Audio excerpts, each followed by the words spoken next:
So the Jacksonville Jaguars just signed Joe Schobert to a 5-year, $53 million deal, which is obviously that's a lot of money to pay on a player, but at the same time, it does kind of make some sense. I mean, I guess there's some debate about it. Some people will sit here and say, well, wait a second, you just made so much moves to try to get rid of some of these guys who have big contracts. Why go out and now sign somebody to a pretty big contract? But for one thing, I think it's worth mentioning that Schobert is just young. Like, the age absolutely factors in. So, while some of these guys had big contracts in 3 years, they were going to be terrible contracts because they were in their 30s already. With Schobert, he's 26, so the idea is that in 2 or 3 years, when you can be competitive again, he will still be a player who can play for you. So there's some logic there, which also explains the length of the deal, a 5-year deal. I think that if you talk about Schobert, the reason why he's getting a $10 million deal, but not like a $15 million deal a year is just simply because he's great against the pass, but not so great against the run. That's kind of where his skill sets would lie. And I'll show you a couple of plays why he's good at the pass first, and then we'll get on to the running game. This is going to be a blitz right here, what you see on the screen. So 6-man rush right now, and that is the player who's supposed to be blocking Schobert. It's a halfback. So, that's one of the appeals of rushing 6 is that typically there's only going to be 5 offensive linemen in the game. So this now means that somebody else has to block, and oftentimes that will be a halfback. And so in this instance, it is a halfback. And really what I want you to see here is just how good of a job Schobert is going to do of just winning his one-on-one matchup. Because, again, he's the guy that you want to win his one-on-one matchup here. He has to not just win it, but dominate it, essentially, because he's going up against a halfback. So watch what he's able to do here. He is going to completely dominate this matchup. Granted, Rudolph actually did a pretty good job on that play of getting rid of the ball. Yes, it does seem kind of weird saying Rudolph did a pretty good job, but hey, give him credit where credit's due. He got rid of the ball, and, so it was a good play by him, but at the same time, that play got disrupted. And the main reason was because Schobert, who got the good advantage, was able to win that advantage. This play was another good play where it's going to be a cover 1 play, so it's man coverage and it's a blitz, so there's nobody over the middle of the field. And for Schobert, he's in charge of covering the halfback, who's going to be running out to the flat on the bottom half of the screen. And so after the ball is snapped, you notice that the halfback is actually kind of faking as though he could be doing anything here. He could be running up. He could be blocking. There's several things he could be doing. And so I think a lot of people's just natural thing that they would do would be to run towards the middle of the field, run further in, and try to get close to him. However, as we know, this is not what's going to happen. He's running out to the bottom half of the screen, towards the sideline, see if he can gain some yards. But look at how well Schobert is going to read this, get over there, and he makes that tackle for a big loss.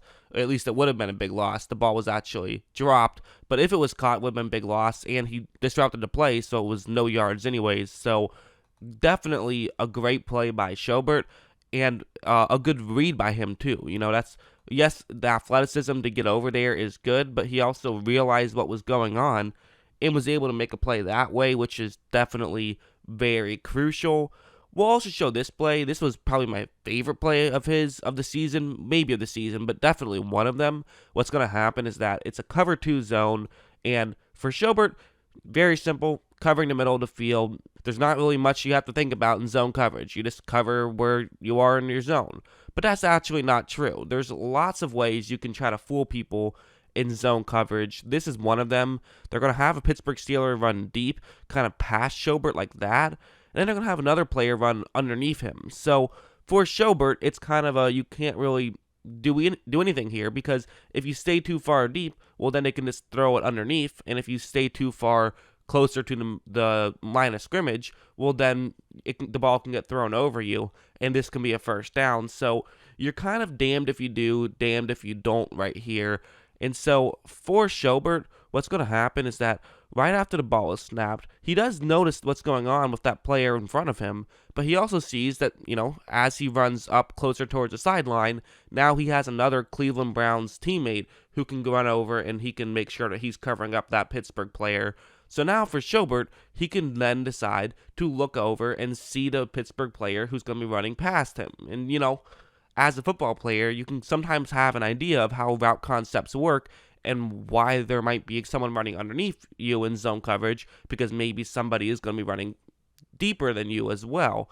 And so he realizes this. He is then able to get further deep. He makes the play, gets an interception, and is even able to run the ball back almost into the end zone. Actually, again, give credit where credit's due. Mason Rudolph, a good tackle there, saves a touchdown. Somehow, on 3 plays where Mason Rudolph threw 2 incompletions and 1 interception, I found a way to compliment him twice. But anyways, that's kind of what I think he brings to the just making sure that he can cover up guys in the secondary, his coverage game.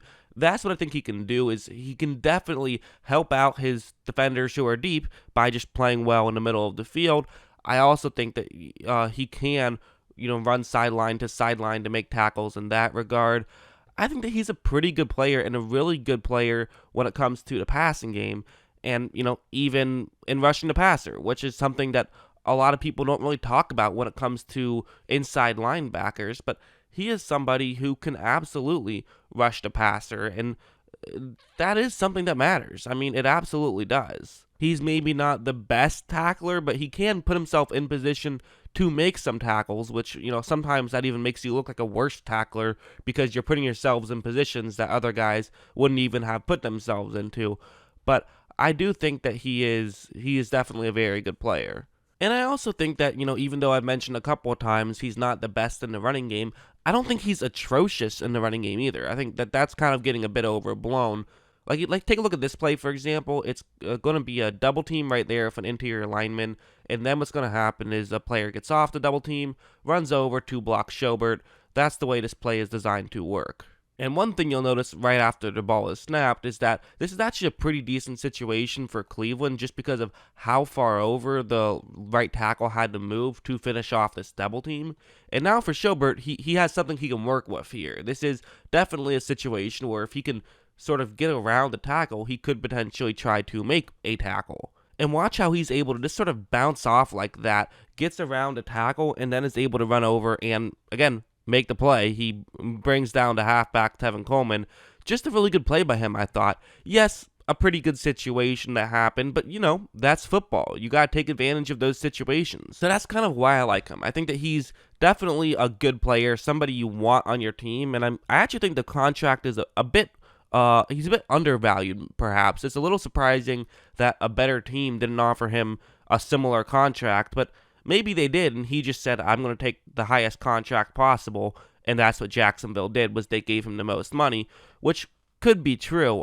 It absolutely could be. That does make some sense. But either way, he's a pretty consistent player, and he is somebody that I do think could help Jacksonville with their rebuild. Now, how much will he help them?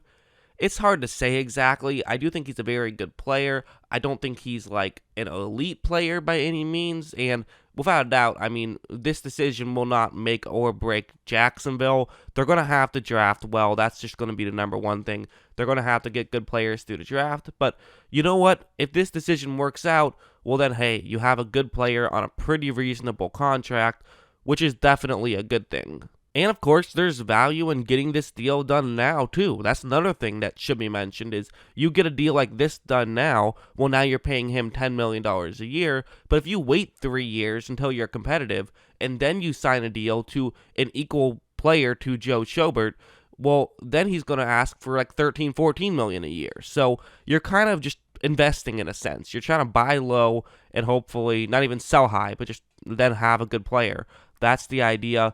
It makes some sense. I think I like it. I like the move. I actually like what Jacksonville has been doing. They were in a terrible situation coming into this offseason, but I think that they're doing damage control the best way they can. Again, they screwed up a lot over the years. I mean, the fact that Ngakoue and Jalen Ramsey both wanted out so badly, I think that says something.